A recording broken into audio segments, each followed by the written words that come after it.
fired at my sister's inauguration party. That's how the night began. One announcement, 200 eyes, and the kind of silence that tells you everything you need to know about family loyalty. They thought the humiliation would be the end of me. I remember standing there, glass in hand, as my sister's voice cut through the air, "You're fired. Security will escort you out." The words weren't even aimed at a boardroom or an office. They were meant to sting in front of our family, friends, and colleagues. My chest tightened, and the champagne I had barely touched began to warm in my grip. I didn't argue. I didn't plead. I simply removed my guest badge, set it down beside the untouched glass, and walked out. The ballroom lights flickered as I passed, and I could feel every gaze burning holes into my back. Even my parents didn't move. Not a word, not a glance.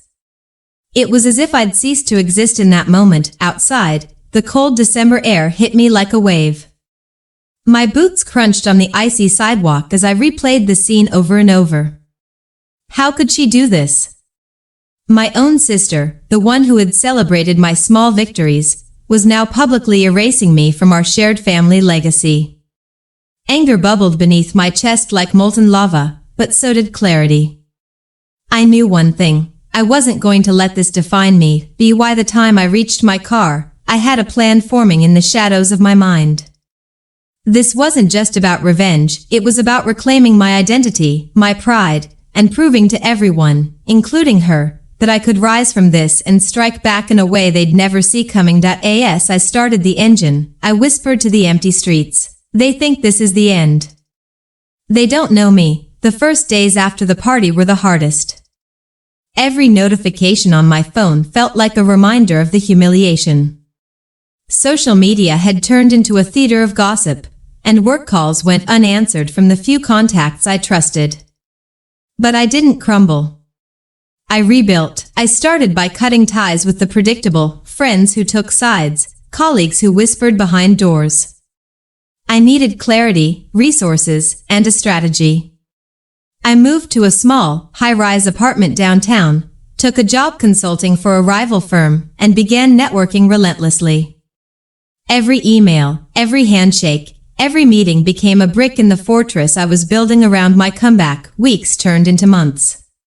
My sister's victory tours were broadcast online, each speech filled with her polished smiles and rehearsed promises. I watched her rise with calculated distance. But while she basked in attention, I quietly amassed influence, contacts, and insight into the corporate and social circles she depended on. And then, the first crack appeared. An insider, someone frustrated with her authoritarian style, approached me with information. I listened, took notes, and smiled behind closed doors. Timing, I realized, was my deadliest weapon. You can't fight fire head-on, you must learn where it's weakest. Every night, I crafted my moves like a chess game.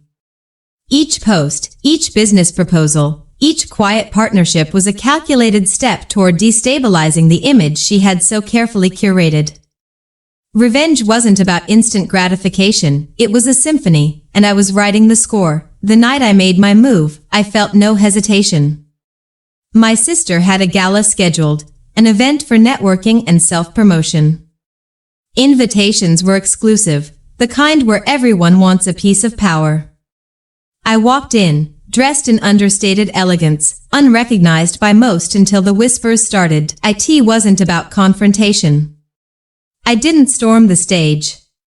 I simply showcased the very thing she had stripped from me: control, influence, and public respect. Investors she had courted in vain now approached me, impressed by my recent ventures. Media outlets started asking questions. Who is this rising star behind the scenes? The shift was subtle but undeniable. Every accolade, every nod of approval, was a silent counterpoint to the humiliation I had endured.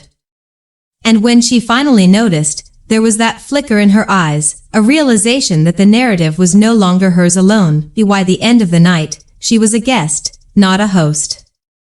I left quietly, like I had always done, but this time, the air around me buzzed with power.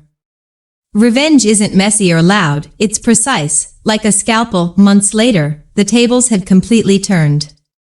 My sister's image had faltered under scrutiny and internal betrayals I had anticipated. Meanwhile, I had launched my own brand, one that embodied innovation, charisma, and the kind of leadership that could not be ignored. Family gatherings were different now. Eyes that had once scorned me now lingered with curiosity, admiration, and even caution. I didn't gloat. I didn't need to. Power and respect are louder than words. When our parents mentioned her victories, I simply smiled. I had reclaimed more than a career, I had reclaimed myself. That night, I realized the lesson. Humiliation can break a person, but if you channel the pain, it can also forge an unshakable resolve. I had been fired at my sister's inauguration party, but that night was not the end. It was the beginning of a rise, a strike, and a redemption that no one had seen coming. And in the silence of my victory, I finally understood, revenge is sweetest when it comes wrapped in success, dignity, and the unshakable truth that you are unstoppable.